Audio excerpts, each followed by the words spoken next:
नमस्कार, good morning. CCA science education classes में आपका स्वागत है, अभिनंदन है। सभी स्टूडेंट्स को मेरी तरफ से ये निर्देशित किया जाता है कि रोज का जो वीडियो है उसको ध्यानपूर्वक पढ़ें और अच्छी तरह से उसका अध्ययन करें और नोट्स बनाएं।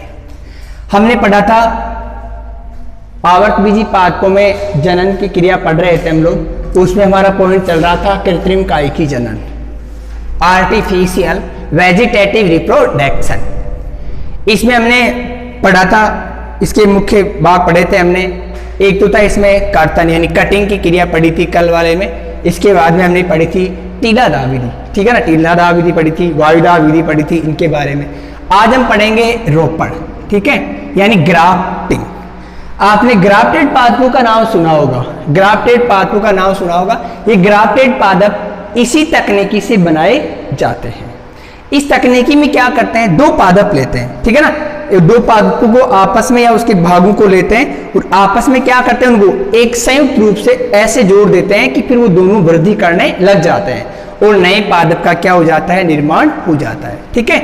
तो इस रोपण की विधि के हमारे पास यहाँ पर जो भाग है वो बता रहा हूं मैं तुम्हें। इसमें हम पढ़ेंगे पहला जो हमारे पास भाग होगा। जैसे रोपण की परिभाषा मैं बता दूं क्या होती है एक बार। यहाँ पर दो भिन्न पादप जिनकी शाखाएं लेकर उनको आपस में क्या करते हैं, संयुक्त कर दिया जाता है। जिनको आपस में संयुक्त कर दिया जाता है और संयुक्त करने के पश्चात वो एक पादप के रूप में वृद्धि करने लग जाता है, तो उसे हम क्या कहेंगे, रोपण की क्रिया। इस रोपण की क्रिया में हमें यहाँ दो चीजें ध्यान रखनी है। क्या दो चीजें ध्यान, एक बार मैं पहले वो बता दूं दो चीजें कौन सी हैं। एक तो आता है कलम। क्या आता है, कलम,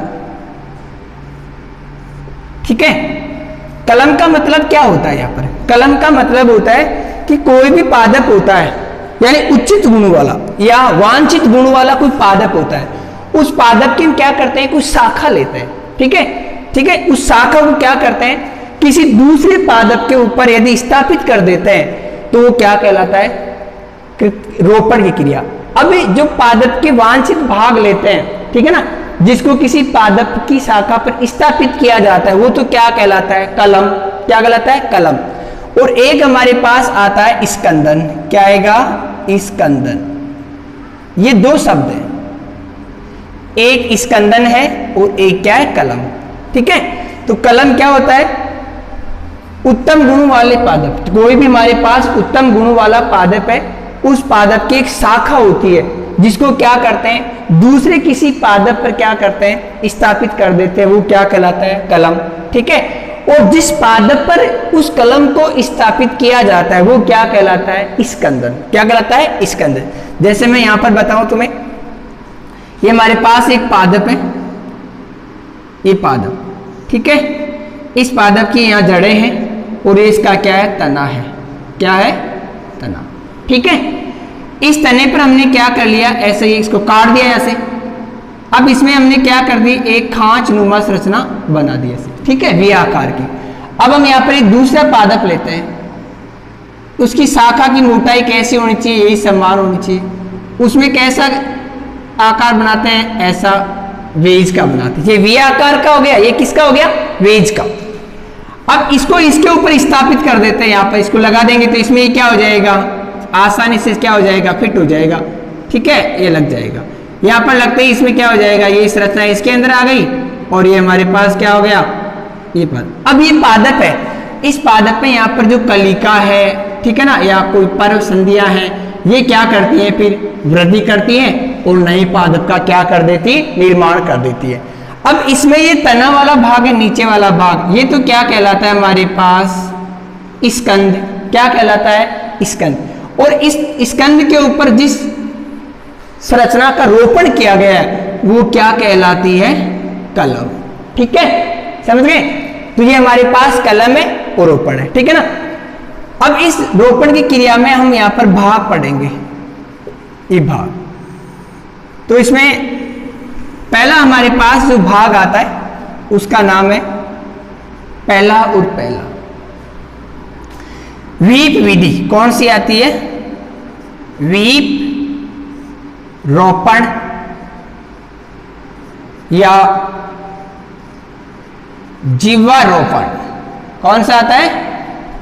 जीवारोपण। ये हमारा इसका पहला भाग है। दूसरा हमारे पास इसका जो भाग आएगा वो आएगा फच्चर रोपण। क्या आएगा? फच्चर रोपण। ठीक है, ये दूसरा भाग है हमारे पास का। तीसरा हमारे पास का जो भाग है वो है किरीटी, किरीटी या किरीट रोपण। इस किरीट रोपण का दूसरा नाम है वो होता है मुकुट रोपण। क्या बोलते हैं इसको? मुकुट रोपण।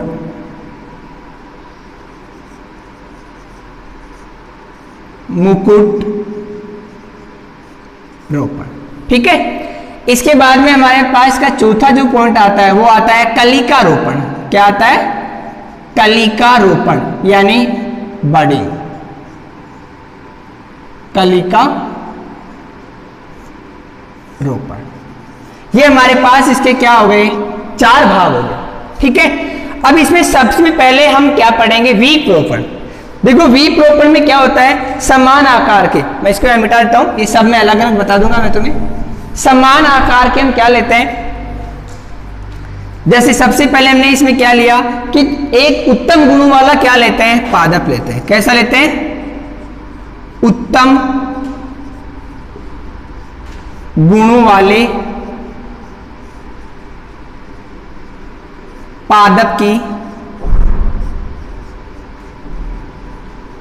शाखा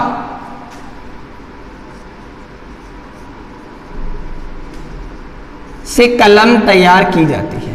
क्या करते हैं? कलम तैयार की जाती है। ये पहली बात हो गई है। ठीक है, उसके पश्चात हम क्या करते हैं? दूसरी हमारी जो बात है, दोनों कैसी होनी चाहिए? समान आकार की होनी चाहिए। यानी स्कंद और कलम दोनों है वो कैसी होनी चाहिए? समान आकार की होनी चाहिए। तो अब इसमें देखना हम क्या लेंगे? दोनों समान आकार के लेंगे। ठीक है, कलम व स्कंद, कलम व स्कंद समान आकार की होनी चाहिए। ठीक है, बराबर आकार की होनी चाहिए। अब हम दोनों को बराबर आकार ले लिया। अब यहां पर मैं इसका चित्र बना रहा हूं। ये हमारे पास सीधी सी बात है। इसमें जो खांच बनाएंगे वो कैसे बनाएंगे? वी आकार की बनाएंगे। तीसरी हमारे पास की बात आती है कि जब हम वीप या जीवारोपण करते हैं उसमें संरचना कैसी होनी चाहिए? यानी कलम में भी और स्कंदन में भी। लिख रहा हूं मैं यहां पर कलम एवं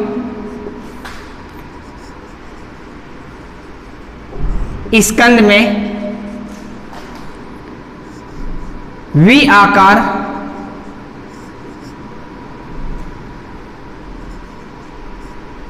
का चीरा लगाया जाता है। कैसा? वी आकार का चीरा लगाया जाता है। ठीक है, लगा दिया। अब देखना यहां पर, इसमें मैं बता रहा हूं, इसको यहां से इस पार्ट को इधर इतना कर देते हैं। अब यहां पर इधर देखना, ये हमारे पास पादप का हमने क्या ले लिया है? ये तना ले लिया। ठीक है,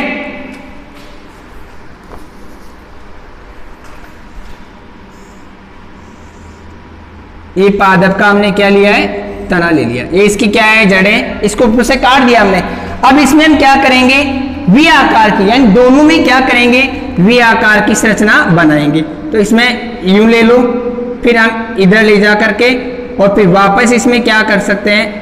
ऐसा चीरा बना देंगे। ठीक है, ये चीरा हमने क्या कर दिया? इसमें बना दिया। दो वी आकार का है। अब दूसरी ऊपर वाली शाखा लेते हैं, उसमें क्या करेंगे? इसके ठीक विपरीत ऐसी संरचना का चीरा बनाएंगे। तो इसको आप क्या कर दो? ये हमारे पास दूसरी कलम है, उसको यूं ले जा करके और यूं रोपना है। यहाँ पर ले जाकर इसको यूं करेंगे, फिर यूं, और फिर ये क्या कर देंगे? यहाँ पर इससे जोड़ देंगे। अब इसमें क्या है, आंख या बडिंग वाला भाग है, उससे नए पादप का क्या हो जाएगा, निर्माण हो जाएगा। अब इन दोनों को हम क्या करते हैं, अच्छी तरह से किससे बांध देंगे, मोम लगा देंगे। इसके क्या लगा देंगे, मोम का लेप कर देते हैं और अच्छी तरह से धागे से क्या कर देंगे, कसकर बांध देते हैं। अब ये पादप क्या हो गया, वृद्धि करेगा और नए पादप का क्या करेगा, निर्माण करेगा। तो हमारे पास कौन सी विधि है, वीप विधि है। इसमें यानी स्कंद और उसमें दोनों में क्या करते हैं, वी आकार का या जीवा आकार का क्या बनाते हैं, गड्ढा बनाते हैं। इसके तुम्हें उदाहरण पूछे, उदाहरण के लिए मैं सब में बता रहा हूं तुम्हें, फलों वाले जो पादप होते हैं उनमें हमेशा रोपण की क्रिया की जाती है, ठीक है। तो इसके उदाहरण पूछे तुम्हें यहां लिख रहा हूं, आम है, नाशपाती जिसको बनास्पति बोलते हैं अपनी भाषा में, नींबू है, अनार आदि क्या है, इस वीप विधि द्वारा इनमें नए पादप तैयार किए जा सकते हैं। दूसरी हमारे पास विधि आती है फच्चर। कौन सी आती है, फच्चर। इसमें क्या करते हैं, वही बात है, उत्तम गुण वाले पादप की क्या करते हैं, कलम तैयार करते हैं, ठीक है ना। उत्तम पादप की कलम तैयार करते हैं,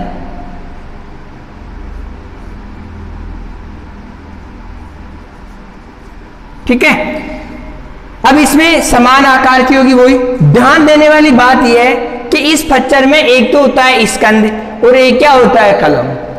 तो हम यहां पर मैं स्कंद का चित्र बना रहा हूं, किसका बना रहा हूं, स्कंद का। तो ये हमारे पास नीचे वाला भाग है, पार्ट्स आ गया इसका, ये भूमिगत हमारे पास इसकी जड़ें हैं, ठीक है। और इतना इसमें किसका चीरा लगाते हैं, वी आकार का चीरा तो किस में लगाते हैं, ये हमारे पास कौन सा भाग आ गया इसका, स्कंद। स्कंद में चीरा कैसा लगाते हैं, वी आकार का। कैसा लगाएंगे हम, ये वी आकार का, वी आकार का हमने क्या लगा दिया, इसमें चीरा लगा दिया, ठीक है। दूसरा हमारे पास में क्या होती है, कलम होती है। क्या होती है, कलम होती है। उस कलम में क्या करेंगे, वेज आकार का। तो यहां हमारे ध्यान देने वाली बात यह है कि स्कंद में वी आकार का, वी आकार का चीरा लगाते हैं,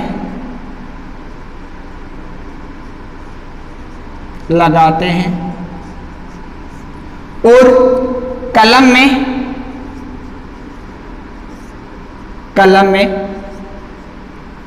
वेज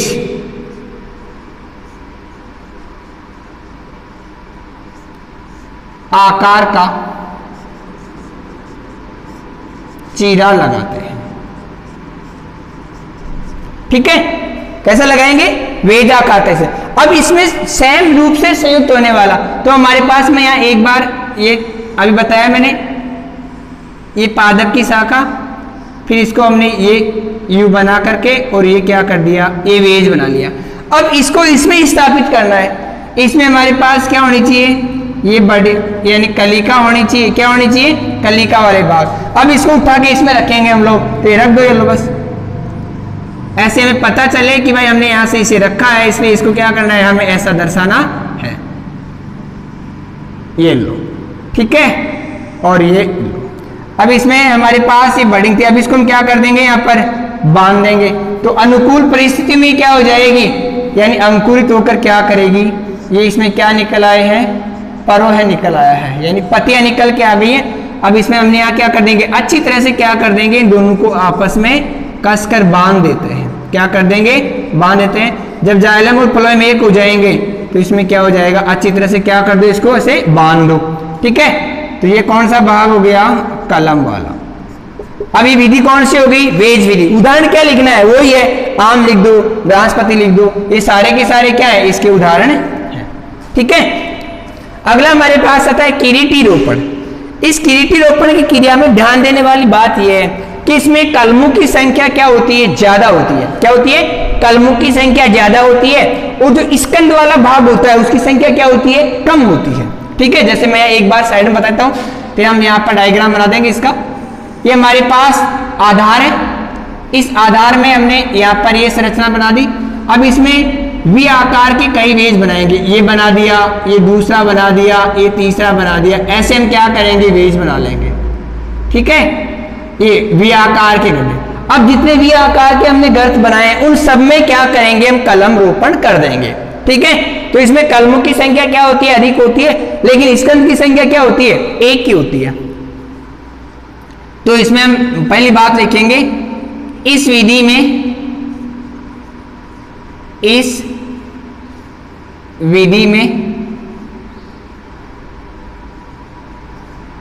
कलमों की संख्या, कलमों की संख्या अधिक होती है। क्या होती है, अधिक होती है। और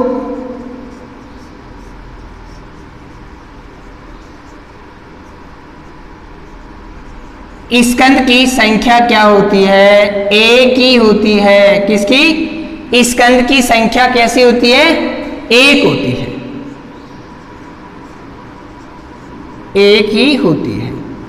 स्कंद पर क्या करते हैं हम लोग, खूब सारे क्या बनाते हैं, यानी 2 4 5 खूब सारे, ऐसा नहीं कि हमने लाख 2 लाख बना लिए, ऐसा नहीं है। ठीक है, यानी हम लोग क्या करेंगे, इसके ऊपर अभी हमें चित्र बना दो इसका, ये हमने भाग ले लिया, इसको मैं वर्ताकार भी दर्शा सकता हूं तुम चाहो तो। ठीक है ना, इसमें मुख्य बात ये होती है कि बाहरी जो किनारे होते हैं उनके ऊपर क्या करते हैं हम लोग, ऐसे इसकी संरचना बनाते हैं।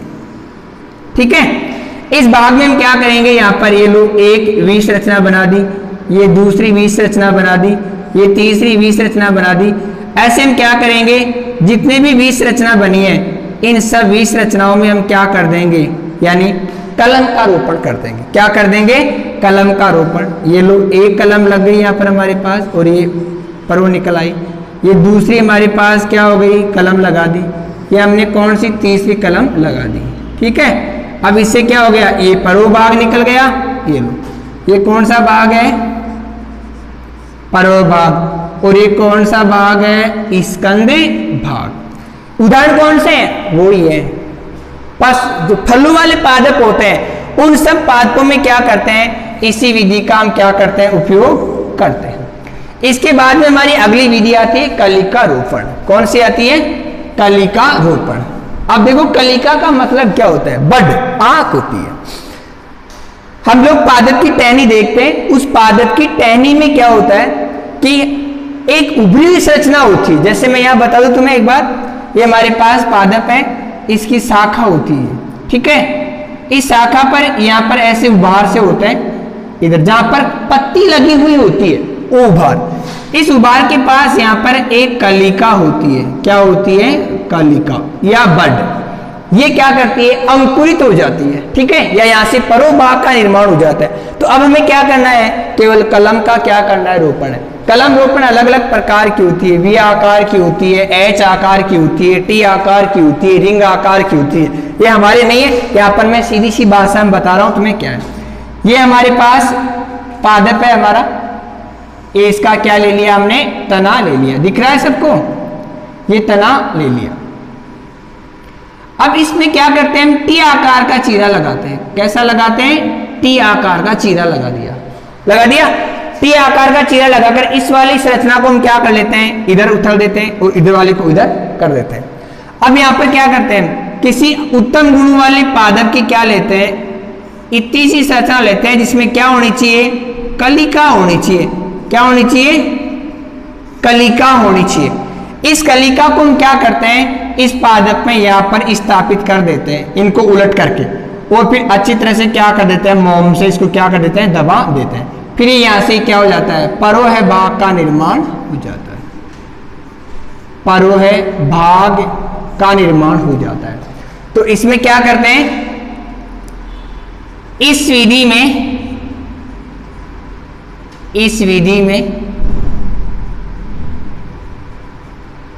स्कंद पर कैसा चीरा लगाते हैं, देखो अलग अलग होती है। टी आकार का लगा सकते हैं, ठीक है। दूसरा हमारे पास होता है एच आकार का लगा सकते हैं, ठीक है। रिंग के आकार की, इसको रिंग एच बडिंग भी होती है, टी बडिंग होती है, रिंग बडिंग होती है, अलग अलग होती है, ठीक है। तो टी या एच आकार का चीरा लगाते हैं, चीरा लगाते हैं। फिर क्या लेंगे हम, कलिका लेते हैं। मैंने बताया कि दूसरे उत्तम गुण वाले पादप की क्या लेते हैं, कलिका ले लेते हैं। नंबर 2 में लिखना है हमें, फिर कलिका लेते हैं। क्या करते हैं, कलिका लेते हैं। और फिर कलिका क्या करते हैं, इस टी आकार या एच आकार के जो हमारे पास स्थान होता है उसमें क्या कर देते हैं, स्थापित करते हैं, ठीक है ना। तो कलिका को क्या करते हैं, एच या टी चीरे में स्थापित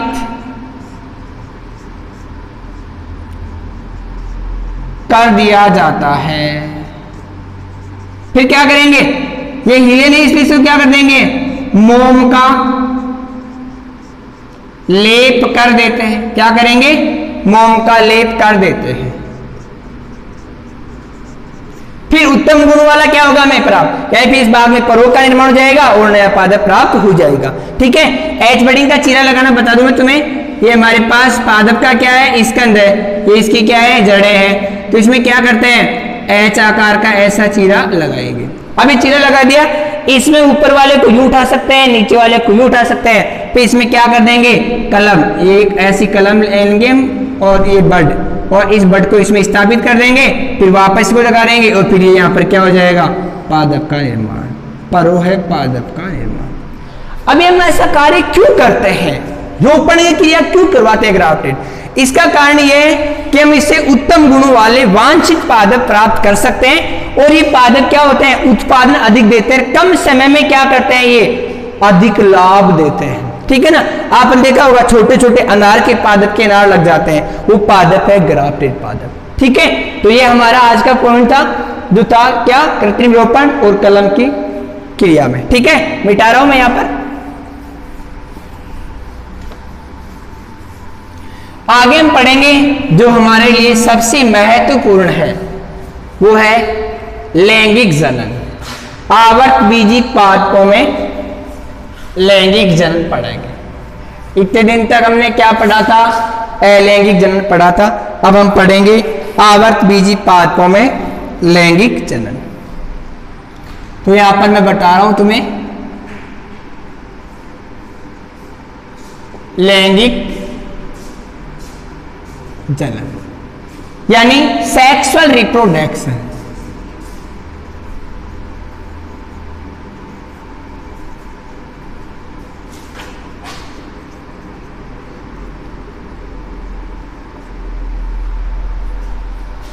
सेक्सुअल रिप्रोडक्शन, इस सेक्सुअल रिप्रोडक्शन की हम बात करेंगे, यहां पर ध्यान से समझना है, ये बहुत ही महत्वपूर्ण हमारे पास पॉइंट है। सेक्सुअल का मतलब होता है लैंगिक जनन। क्या होता है, लैंगिक जनन। ये पादपों में भी होता है, जंतुओं में भी होता है। इसकी परिभाषा बता रहा हूं मैं, क्या होता है लैंगिक जनन, होता क्या है।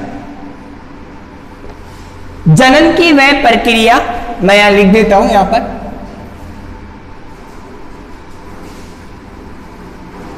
जनन की वह प्रक्रिया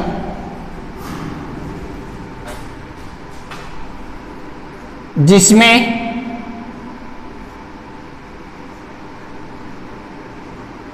युग्मकों का निर्माण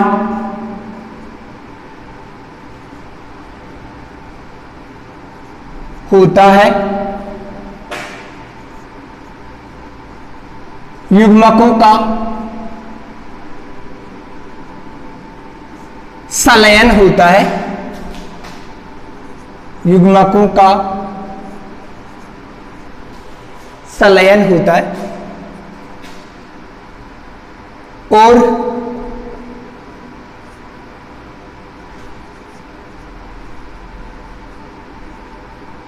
युग्मनज यानी जाइगोट का निर्माण होता है। जाइगोट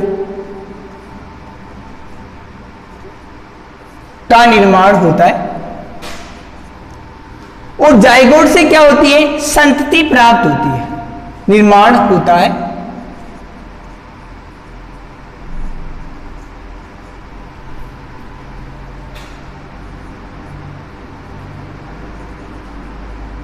और नई संतति उत्पन्न होती है।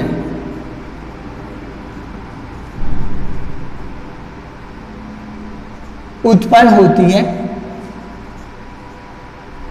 तो उसे लैंगिक जनन कहा जाता है। तो उसे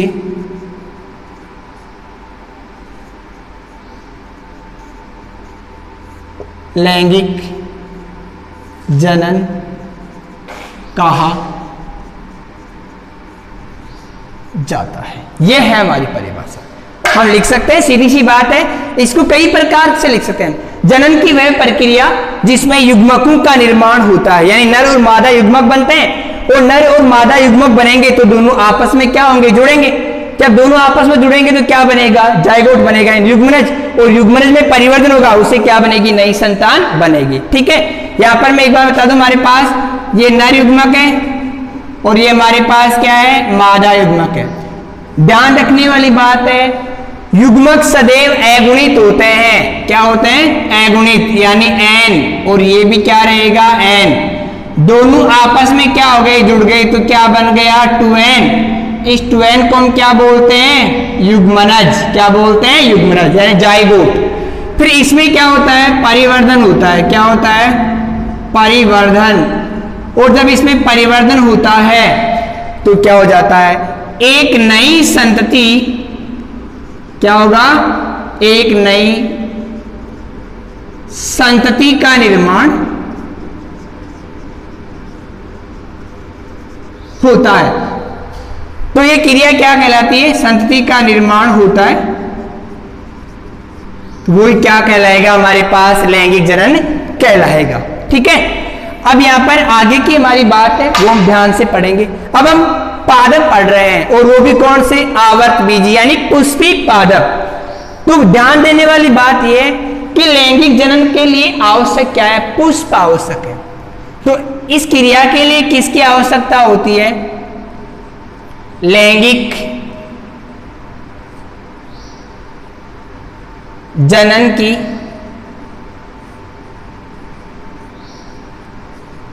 क्रिया के लिए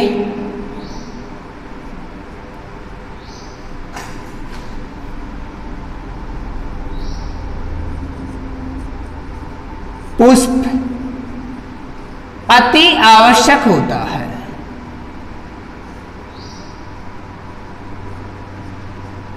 क्यों?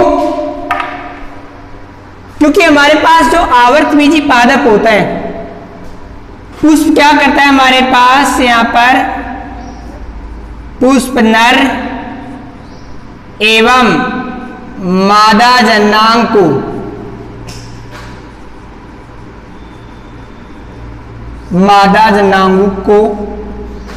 क्या करता है? धारण करता है। ठीक है, यानी उनको अपने ऊपर स्थापित करता है, धारण करता है। ठीक है, यह हमारी बात होगी। पुष्प नर व मादा जनांग को धारण करता है। अब पुष्प क्या होता है? इसकी विशेषता बता रहा हूं मैं तुम्हें। पहली विशेषता कि एक क्या होता है? रूपांतरित परोह होता है। पुष्प एक रूपांतरित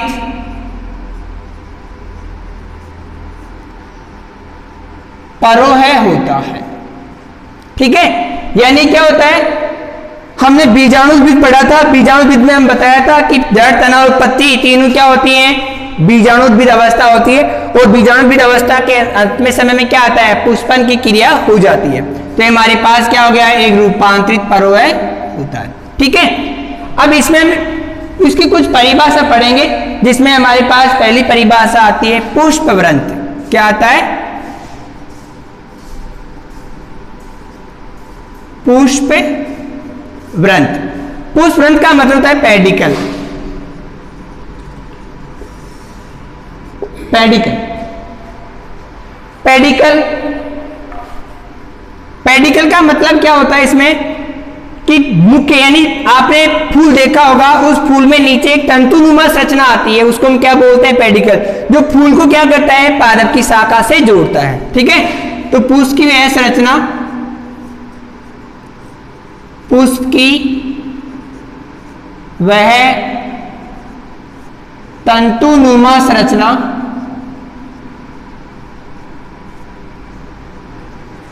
जो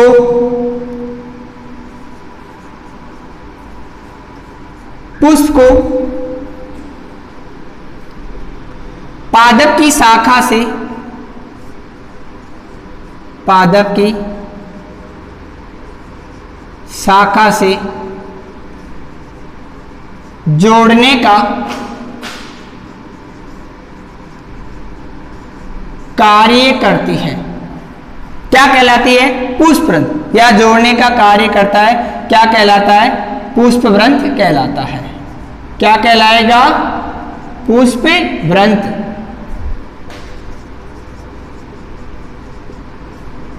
कहलाता है। इसके बाद में आता है सहपत्र। क्या आता है? सहपत्र। सहपत्र, इसके बारे में देखो, बताओ तुम्हें क्या होता है। ये पुष्प होता है ना, यानी जहां पर पत्ती निकलती है, पादप की पर्ण का कक्ष या कक्षीय भाग जिस पर पुष्प लगा होता है, वो क्या कहलाता है? सहपत्र। तो पादप की शाखा का वह भाग या कक्ष जहां पर पुष्प उत्पन्न होता है, क्या कहलाता है? सहपत्र। क्या कहलाता है? सहपत्र, ब्रेज। ठीक है, BRACT। इसके पश्चात हम अगला पॉइंट है हमारा जो कल पढ़ेंगे, जिसमें आएगा पुष्पासन आएगा। पुष्प की हम संरचना पढ़ेंगे, उसमें दल पढ़ेंगे, बाह्यदल पढ़ेंगे, पुमंग पढ़ेंगे, जायांग पढ़ेंगे। और विद्यार्थी से